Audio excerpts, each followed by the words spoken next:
Yo, the question comes to like, do we actually need buildings, right? I think there's a lot of cultures is like, yo, just find a school or find a rec center or find a, another business, and I have an answer to that question, but I want to hear it from y'all. Like, do you think Black and brown churches and church planners actually need buildings?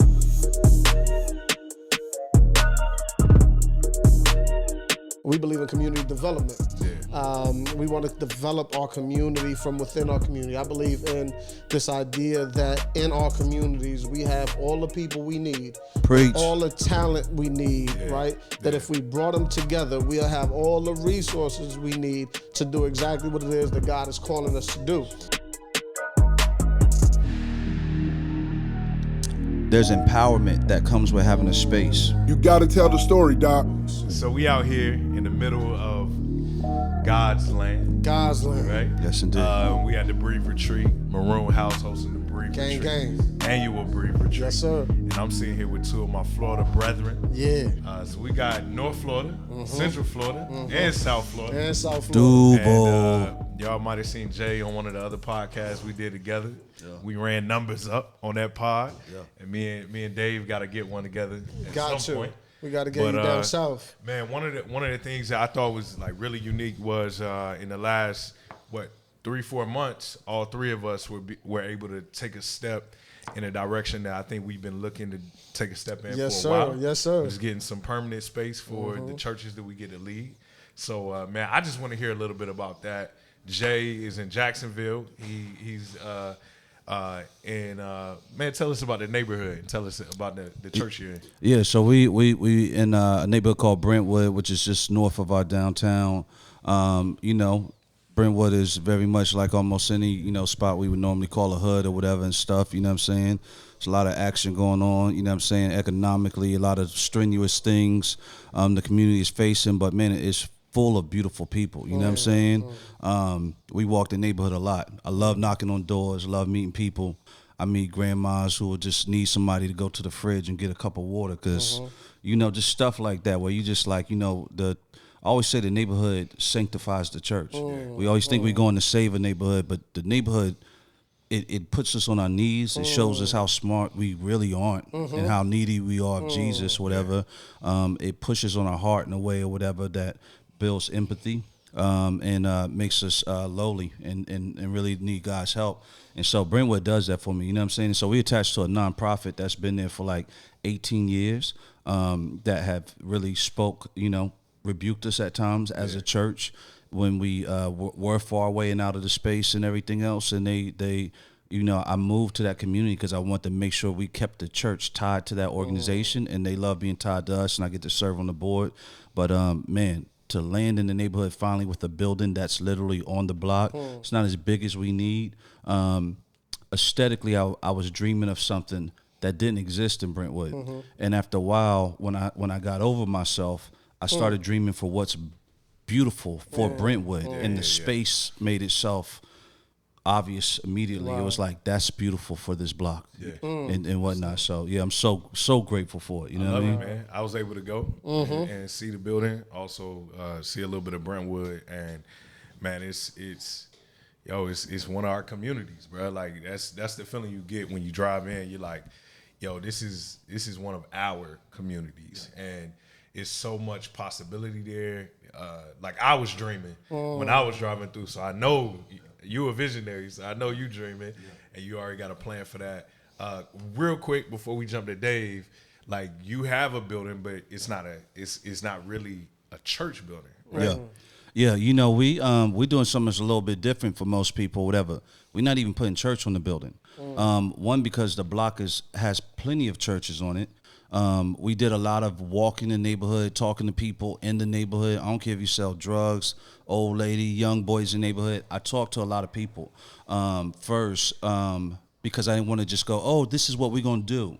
So I got buy-in from people. And I asked people how they felt about the churches or whatever, and some of the answers weren't so sweet. And it's we are 100% a church. I'm not trying to distance from the church, but I don't believe in the idea of just throwing it on the building and thinking it buys some type of credibility.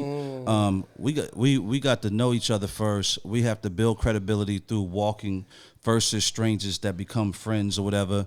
And then, you know, when gospel do its thing, we're gonna become family. And so I'm not putting church on the building.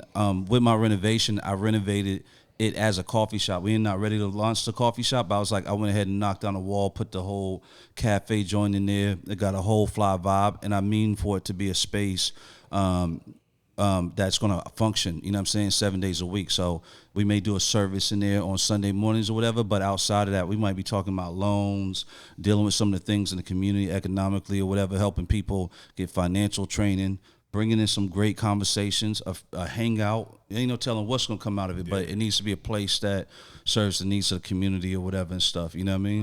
I love it. Fire. Dave. Yeah. The dawn of the dawn. South Florida. Oh gosh. You know, The megalodon. Man, after Jay speaks, I don't feel like no Don. I You feel the dumb, Don, yeah? big. You is the Don. Yo, Dave has his hand in probably everything in South Florida that's actually doing something. But Dave, we've talked about the importance of you having a building where y'all are at, and man, tell us about the new space. Yeah, man. Yeah, so we've been looking for space for a little minute. But if you've looked at any of the news on South Florida economics or whatever, what you'll find is that our economics have gone crazy over the last couple of years. And so what might have ran us $6,000 last year or the year before now runs us $10,000. You can't really find nothing for less than about 10 racks. And we're not talking about much space at all. Ouch. So we've been searching, couldn't find nothing. Until recently we found a space that was set up for filming video and live recording as a live recording venue. Fun fact, Kodak Black shot videos in there and all this kind of good stuff. And so what we decided was that we had to figure out how to create sustainability for ourselves. So I sat back, I looked at the plans, our church planting plans or what have you, and what I realized was we had no path towards sustainability. That for our congregation to grow and for our congregation to develop its organization, if you would, and develop a greater impact in the area, we had to figure out how to get our money up. And so for us, what that meant was that either we was going to play it safe or we was going to go hard in order to not just survive but thrive. And so what we decided was that we would find a place that was big enough so that we can grow, but multi-use enough so that we can add some streams of revenue to the church. Yes, indeed. Kind of like what you're talking about, Jay.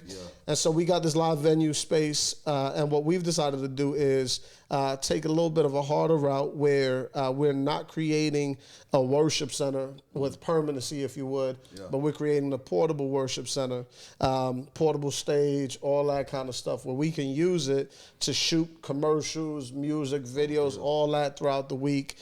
People can come in there, do videography, photography. Let's go. Know what I mean? The whole deal. Jay helped the brother out a ton, crossing the boundary of doing this in faith. But really, though, one of the other things that was so important to us was that we believe in community development. We want to develop our community from within our community. I believe in this idea that in our communities, we have all the people we need, all the talent we need, right? That if we brought them together, we'll have all the resources we need to do exactly what it is that God is calling us to do. And so as such, we want to develop our communities. And one of the ways that we figured that we can best dignify our community is by dignifying the art and the culture of our community. And so by creating a space where local artists, local singers, musicians, painters can come and use canvases, etc., to create beauty, we thought speaks to the brilliance and the glory of Christ in our community. Talk that talk, you know what I mean? Dave. So we got the space. We are in the process of renovating the space. And man, listen, it's a big undertaking. But again, what we found is that our congregation, now we got a regular, you know what I mean? It's just a regular urban inner city congregation. We don't got too many doctors in there, none of that, right? But what we found was that in our congregation, again, we had all the money we need, and we needed a lot in Miami or in the Miami area to lock in a space. We had everything we needed in the congregation to lock in the space, and piece by piece, brick by brick, every one of our members is building this place. And for the last 2 weeks, I've been in LA, I was in Virginia, DC, now I'm in South Carolina, and the building project is getting done. Yeah. They're tearing down the last place, building up the new place, all while the lead pastor is out here doing this ministry, right? Hey. So it's an incredible thing. God is doing it, and he's doing it through our people, black and brown people, regular people with regular jobs. Hey, I hate to interrupt you. Actually, I don't hate to interrupt you. I got a couple things that I'd like to tell you. So this conversation about having a church building is not one that's disconnected from anything. It's actually a plug in a sense, and that plug is this. I am a pastor. I'm a pastor of a church. If you've been watching this channel, you already know that. The name of the church I give leadership to is Identity Church, and we are in Midtown, Daytona Beach, Florida. And what we're trying to do right now is purchase a church building full out. Now, we were able to secure the church, rehab the church, but we still want to pay the church off without any major debt.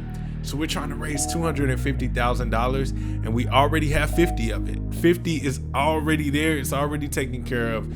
We're just trying to raise the other 200, and no gift is too small. So here is what I'd love for you to do. At least check us out.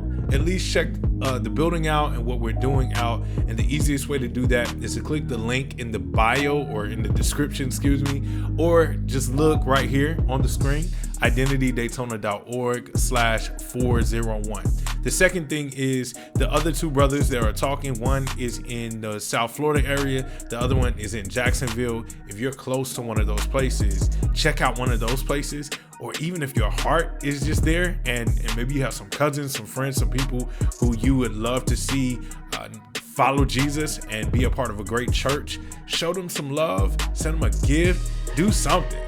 Follow them on social media, but don't waste this opportunity just listening to our conversation. Figure out ways that you can pray to God about how you can support. All right, I'm done. That's the commercial break. Let's get back to the conversation. Yeah. Let's go. Man, before we wrap, I just want to, I want to like very clearly ask and get a very clear answer, like for specifically churches in urban neighborhoods, like all of us serve. In black and brown neighborhoods, the question comes of like, do we actually need buildings, right? You know, I think there's a lot of cultures is like, just find a school or find a rec center or find a, another business, and I have an answer to that question, but I want to hear from y'all. Like, do you think black and brown churches and church planners actually need buildings? I spend a lot of time with futurist thinkers in terms of church planting space. So a lot of time with missiologists and church planting thinkers and practitioners. And I think that the resounding answer to that question is yes. Yes. Especially in our urban minority communities.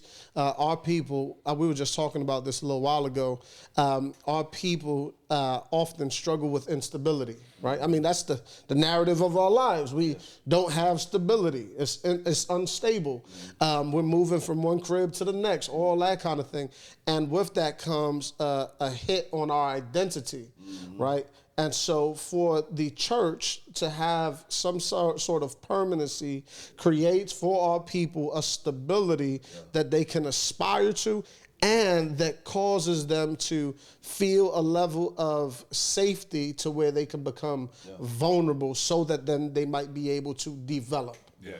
That'll be my answer. Yeah, I think D hit it dead on, but one of the things I add on to it too is that there's empowerment that comes with having a space. When people are able to walk in the room, and so we ain't the normal run of the mill. So we ain't talking about having a building and lording it over people where you like come in but don't touch. It's like come in here and go freaking crazy up in the space. So there's empowerment. You know what I'm saying? It's like this is actually my space. I can walk around it. I can do things. I can ask about things. I can share opinions. I can paint on the walls. There's the space becomes one with the people and vice versa. That's important for empowerment, especially when you like D said, inside of a circumstance where people are they're in transition all the time.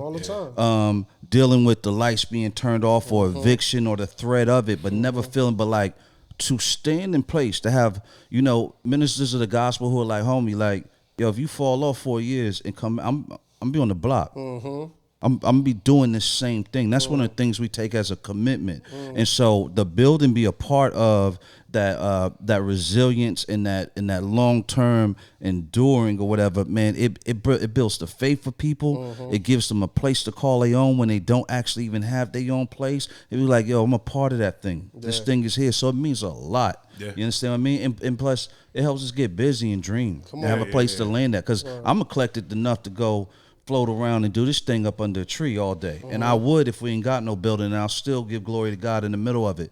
But to have a space for people to come in, think and dream together, mad important. You know what I mean? I love it. Well, man, I love your perspectives. Thank y'all for adding to the conversation. I feel like we got to have a conversation about building. And next time we got to hear about your new building. Yes, indeed. Buildings with an S. They got two, Jay. I know. I'll even say, like, man, one, I think major difference between what we're doing now and what y'all are doing is, man, we have the multi-use space already. It's been a blessing. We've been able to touch a lot of people's lives because of it. But as we open that space up, we realized, like, yo, our neighborhood needs a church. Like, they needed a church building. And there were so many times where people were like, yo, I love this space, but this still doesn't feel like the sanctuary. You know what I mean? Yeah. And we've seen that just in the short time we've been in there. It's like, yo, like, our people actually needed a church building. So it's cool to be able to have both. Like, we're in the space. We're in the space where we have both. You know, we're going to use our multi-use space for specific things. And I feel like that's our discipleship mission space. You know, we're opening it up to all kinds of people who want to do creative work and video work and all that. But, man, Sunday mornings, we have that building. And mad people come past that building and say, I've been waiting for this building to open back up. So, man, I love it, man. I can't wait to get back up to Brentwood. Can't wait to drop down to Miami. And if y'all are in any of these places, man, come and visit these brothers. Strong brothers in the Lord. Love their families. Love the congregations they serve. And, that's all we got, brother. Most definitely. Grace and peace. Don't forget to tell the story, though. Word.